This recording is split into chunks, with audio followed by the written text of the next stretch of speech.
Hello everyone, welcome back to my channel. So আবারও আসলাম আপনাদের সামনে নতুন একটা ভিডিও নিয়ে। আজকের ভিডিওতে থাকতেছে খুবই লাবণ্যময় ও স্বাদ চিকেন বল দিয়ে পাস্তা। সো চিকেন বল পাস্তা দেখার জন্য সবাই আমার সাথেই থাকুন, আমার ফেসবুক পেজে লাইক করুন।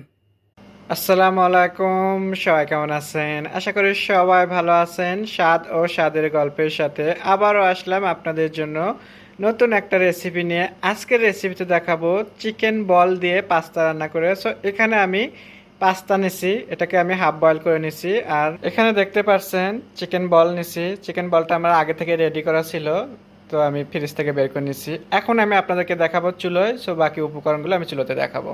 রান্নার জন্য আমি এখানে একটা প্যান বসে দিচ্ছি, দিয়ে আমি এখন তেল দিয়ে দিচ্ছি। তেলটা গরম হয়ে গেছে, এখন আমি এখানে পেঁয়াজ দিয়ে দিচ্ছি। পেঁয়াজের সাথে আমি এখানে হাফ চামচ লবণ অ্যাড করে দিচ্ছি। লবণটা দেওয়ার পরে আমি পেঁয়াজটাকে একটু ভেজে নেব এইভাবে। পেঁয়াজটা আমার একটু ভাজা হয়ে গেছে, এখন আমি এখানে একটু আদা রসুন বাটা অ্যাড করে দিচ্ছি। এখন এটাকে একটু নাড়াচাড়া দিয়ে নেব এইভাবে। আদা রসুনটা একটু ভেজে নিচ্ছি, এখন আমি এখানে চিকেন বল দিয়ে দিচ্ছি। চিকেন বলটা দিয়ে আমি আবারও একটু ভালো করে মিশিয়ে নেব এইভাবে। চিকেনটা আমার কষানো হয়ে গেছে, এখন আমি এখানে একটু লাইট সয়া সস দিচ্ছি। সাথে আমি এখানে দুই রকমের সস দিচ্ছি, একটা টমেটো সস, একটা ক্যাপসিকামের সস মরিচের। এখন এটাকে আমি ভালো করে একটু মিশিয়ে নেব, নিয়ে আমি ঢাকনা দিয়ে এটাকে 2 মিনিট একটু কুকিং করে নেব।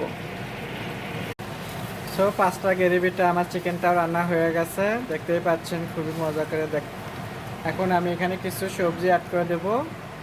সো এখানে আগে থেকে কেটে রাখা গাজর, ক্যাপসিকাম আর হলো মাশরুম।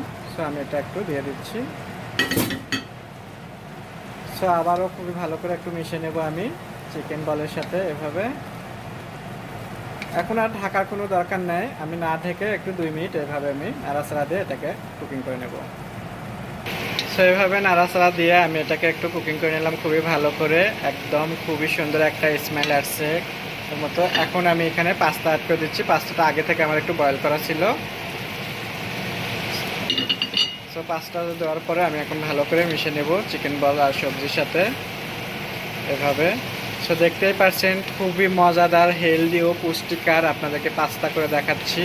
সো যাদের ভালো লাগে, পাস্তা পছন্দ করেন, তারা অবশ্যই বাসায় এভাবে ট্রাই করে দেখবেন যে রান্না করুন, খুবই মজাদার। এটা বাচ্চাদের জন্য টিফিন হিসেবে দিতে পারেন, কিংবা আপনারা রাতের ডিনার হিসেবে খেতে পারেন, বিকেলকার নাস্তা হিসেবে। অপশন আছে অনেকগুলো এখানে, সো আপনারা চাইলে যে কোনো একটা নিতে পারেন, কিন্তু এভাবে রান্না করবেন, দেখবেন যে সবাই পছন্দ করবে। সো দেখতে দেখতে আমার রান্না শেষ হয়ে গেল। আগামী আমার নতুন নতুন ভিডিও দেখার জন্য সবাই আমার ফেসবুক পেজে ফলো দেবেন, আমার সাথে থাকবেন। সবাই ভালো থাকবেন, আল্লাহ হাফেজ।